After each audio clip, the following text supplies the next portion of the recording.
Hello. Michael has the motor out of his 66 Charger.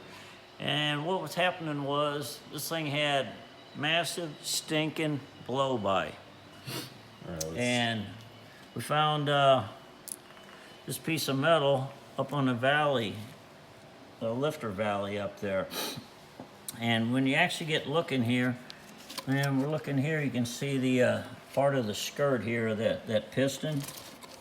Well, when we look back down there by the cam goes, you can see the skirt is missing, okay?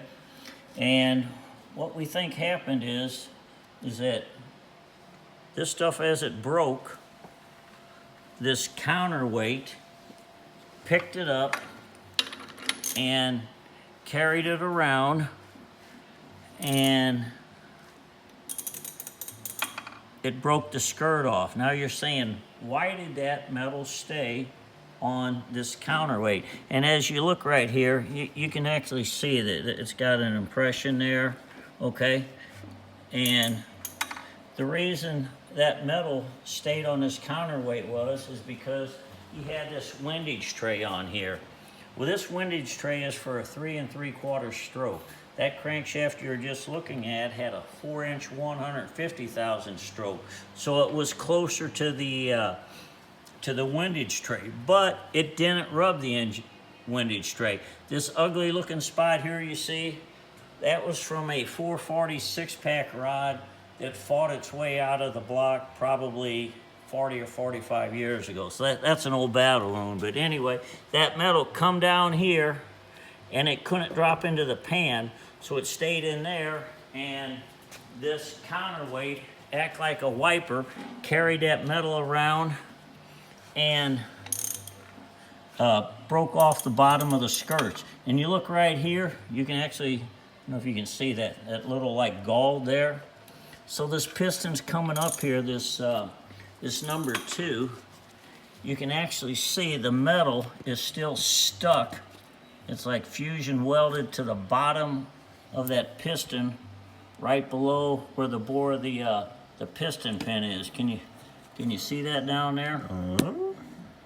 So why did the first piece break off? That is a $64 question. We do not know.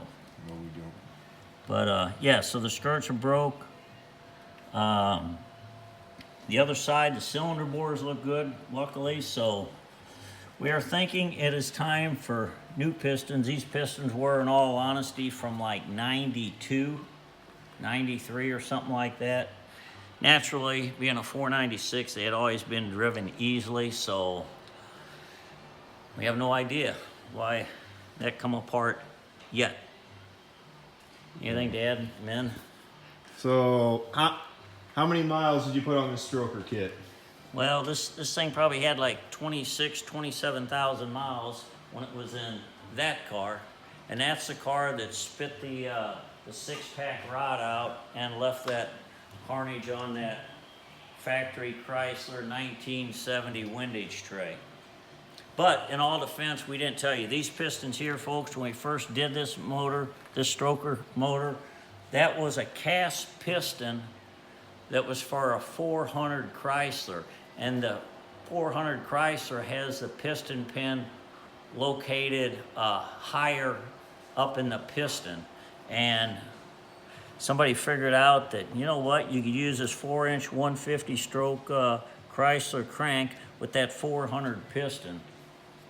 So this thing has got kind of like a funky bore. It's like a 4-inch 360, 4-inch 362, something like that.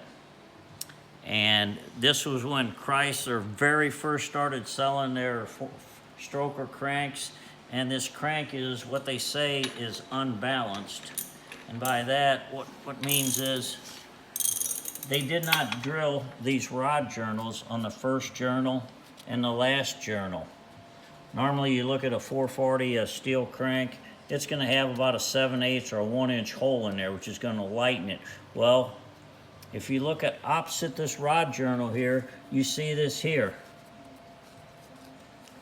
This crank has got about 5.5 pieces of 1-inch Mallory metal, and that is from 1992 or 3 when we first had it balanced. Yeah, this thing is ready for some new stuff. Yeah. Good explanation. You know your stuff. You get an A. Oh, okay.